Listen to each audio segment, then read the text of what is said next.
Otherwise, he wouldn't call her. After all, there was no connection between them. Call me Mr. Wood. Larry corrected. Oh, sorry, Mr. Wood.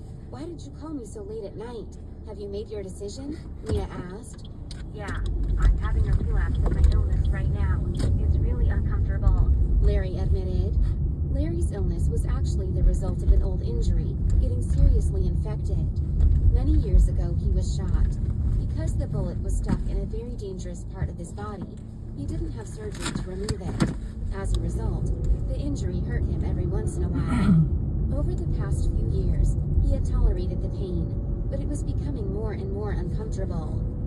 Although he still didn't fully trust Mia, this concerned his life, so he wanted to see if she could help. His life was safe for the time being, but he wasn't sure how long he could live like this. In addition, he had learned about what Mia had done recently.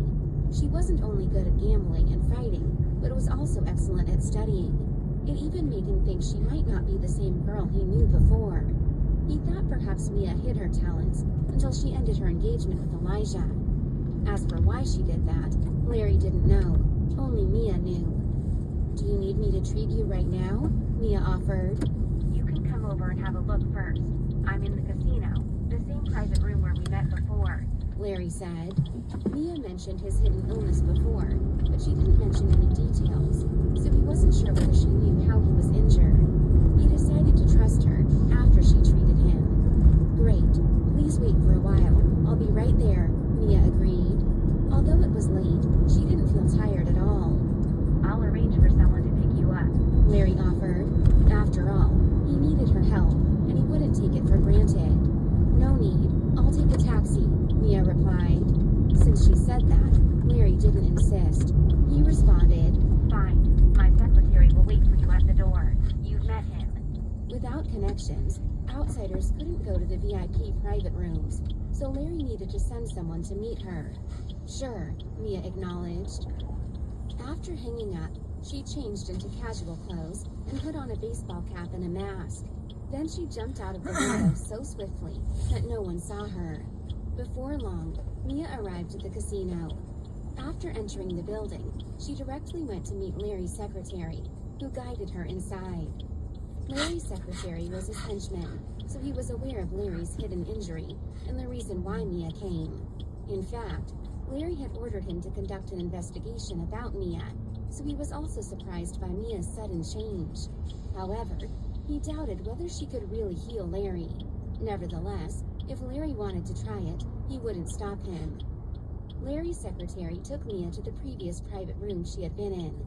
After he knocked on the door, Larry called out from inside and told them to come in. There weren't many people in the private room. Only Larry, Dallas, and one of Dallas's subordinates were present. Because they were all aware of Larry's hidden injury, they didn't need to be avoided. Mia didn't remove her mask until she was in the private room. Dallas was shocked when he saw Mia without any makeup, because she was a stunning beauty with makeup on, but when she didn't put on any makeup, she was much less attractive. Although she had fine and delicate features, the pimples on her face overshadowed her beauty. She wasn't ugly, but she wasn't beautiful either. Even Larry, who had seen Mia before, also felt slightly shocked. Do you think I look totally different without makeup on? Mia joked. She didn't care about their reaction because she fully accepted herself. Anyway, she would get rid of the pimples sooner or later, but not right now. Dallas felt embarrassed and said, Well, you look very different, but I think you have delicate features. It's normal for teenagers to have acne. Once your skin clears up, you'll be much prettier. I know, but I'm not in a rush to do that. I'll do it after I take the SAT, Mia shrugged. She sat down on the sofa across from them. After Mia sat down, her sight fell on Larry. Mr. Wood, you can tell me if you have any questions, she prompted. You said that you know my secret. Can you tell me what it is? Larry asked. Your secret is that you have a hidden illness caused by getting shot many years ago. Because you were shot near the heart, it was extremely dangerous to do an operation, so you didn't do anything, and the bullet was left in your body. Although your life is safe for the time being, the injury was infected, and you're in bad condition. So you must remove the bullet as soon as possible, Mia stated. Larry was surprised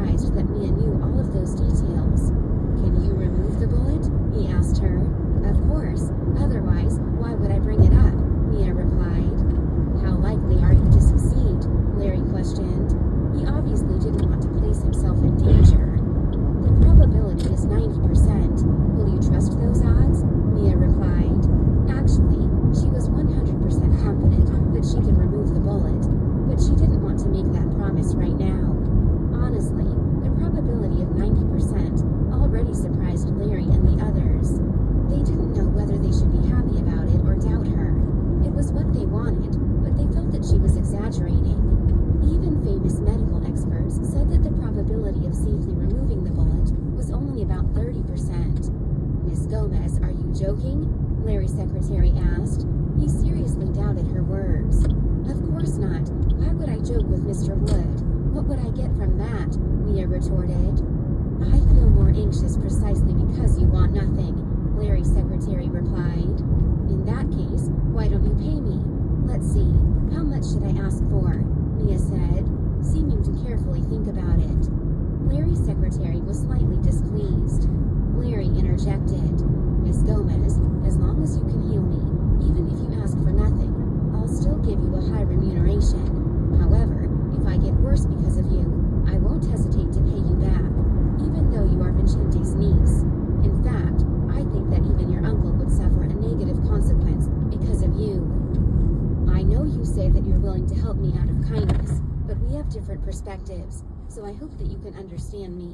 If you refuse to treat me because you don't want to take the risk, I won't force you. Mr. Wood, I can understand how you feel. However, after hearing your thoughts, I have decided to change my mind. I didn't want anything in return before today, but now I do. I don't want to waste my time and energy. After all, I offered to heal you simply because you're my uncle's friend. You have your concern, and I have mine, Mia replied. She understood Larry's worries, but she was also a little insulted by his words. If he only threatened her, she wouldn't mind so much, but he mentioned Vincente as well, which made her feel that Vincente clearly wasn't that important to him. The truth was, if Larry hadn't helped Vincente so much in the past, she wouldn't bother to help him. So, now she would still heal him, but she would ask for money in return. If she didn't ask for a lot of money, Larry might think that she was valueless. If I successfully heal you, you need to pay me $50 million. If I don't, you can do whatever you want to punish me. It's up to you to accept the condition, but this is the last chance I will give you. After I go out of this door, I won't change my mind, no matter how much you're willing to pay me, Mia stated. When Larry and the others heard the price, they were displeased at once, but they knew that Mia asked for a fortune because she was angered by Larry's words. Therefore, none of them blamed Mia. After all, she didn't ask for anything at first. Although the price was higher than Larry's expectation, he agreed. No problem. He knew that he had angered Mia and understood that she was willing to treat him because of Vincente. Therefore, he didn't want to annoy her again. Great, it's a deal, but I can't do the operation right now because I need more time and medicines. We can do it on Sunday. What do you think? Mia proposed. Fine, Larry answered. If Mia had time right now, he would have done it right away, but he could wait if he needed to. Great. See you on Sunday then. Remember to give me a call. Oh, please prepare a set of scalpels as well. It's not convenient for me to buy them because of my age. I don't want to attract too much attention either, Mia explained. Actually, she could disguise herself with makeup and clothing, but she didn't want to bother. In addition, it was easy for Larry to deal with. Sure, I'll buy the scalpels, Larry agreed. He also felt it wasn't a good idea to let Mia buy those. I don't want more people to know that I'm going to do the operation for you. There's nothing wrong with it, but I want to avoid trouble. If other people learn that I can heal you, they might turn to me for help as well. I'm not a doctor, nor am I a saint. I only rescue people according to my mood and relationship with them, Mia warned. When Larry and Dallas heard that, they thought that she was already bragging before she successfully healed Larry, but she was right, so they agreed. Of course, we won't tell anyone, Larry promised. Great, now I should go, replied Mia as she stood up to leave. Dear listener, now playing the next audio series. Dear listener, the upcoming episode will be today's last free episode of this story. Come back tomorrow to enjoy free episodes or get coins now to continue listening. Kiss, kiss, kiss. The chants continued as she closed her eyes, but soon felt something on her face. Strange feeling of warmth on her cheek. Opening her eyes, she saw that it was Peter's blood-hardened hand. I don't know what the hell I'm doing, Peter said, but I'm going to do it anyway because I think I want to. Leaning forward, Peter pressed his lips against Lucia's, and a cheering roar, louder than when the battle concluded, erupted from the crowd.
eligible bachelor in Lockwood, who absolutely loathed society events.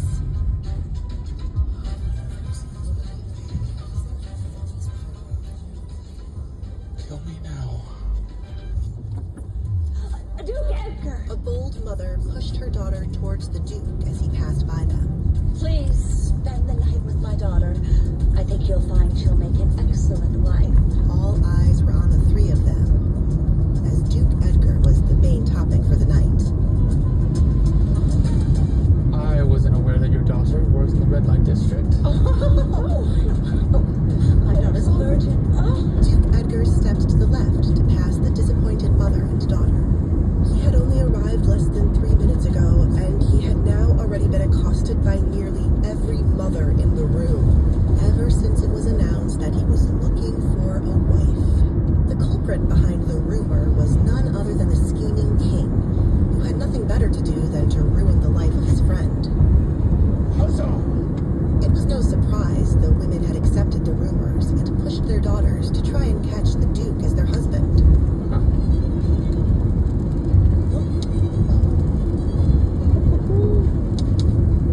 Give up already. Never. Duke Edgar Collins was the only son of his father and sole heir of countless lands. He lived similar to a king, and thanks to his connection to the king himself, nothing was impossible for Edgar.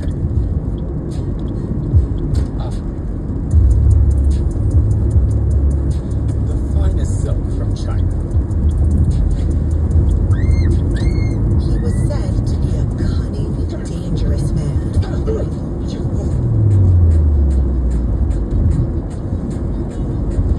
But when money came into the equation, his history was long forgotten. Owner of a failing household, Baron Desmond was a man he never cared for. Edgar couldn't figure out why a man on the brink of bankruptcy would throw such an elaborate party.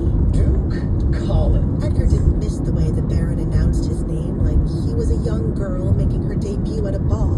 Baron. It was so kind of you to visit my home and attend my party. Everyone is asking about you, and I mean everyone. The Baron was pleasantly surprised to see the Duke. He was a nervous wreck from all the questions being thrown his way from guests who had only come to see Duke Edgar Collins. Save it, Baron. We both know why I'm here. And unlike the king, I'm not even entirely sure that you have the information that I need about the missing girl. Women had been disappearing from Lockwood left and right. Desmond sent a note claiming to have information and wished to speak with the Duke at his party. Of course I know why you're here, and I do have the information. But it would be rude of me not to offer you a drink. Forgive me, but you seem to be perspiring quite a bit. Desmond looked around, wondering if his house needed more windows opened. I do not need another fucking drink!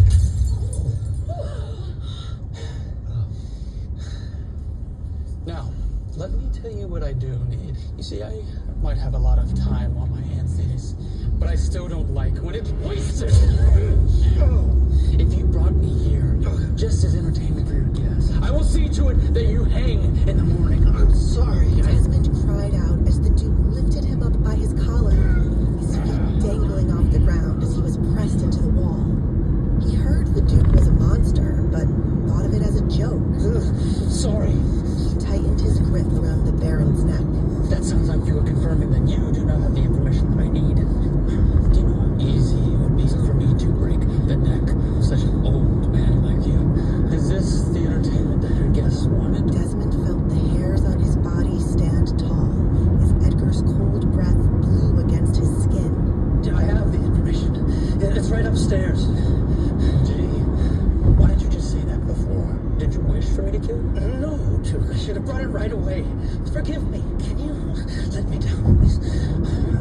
I'd hate for them to see you in the wrong, make a bad impression. What Desmond really meant was he no longer wanted to be embarrassed about being strangled at his own home. I suppose. Edgar released this man back down to the floor. I will need somewhere to be alone so I'm able to smoke. The garden is made off limits, so please smoke there.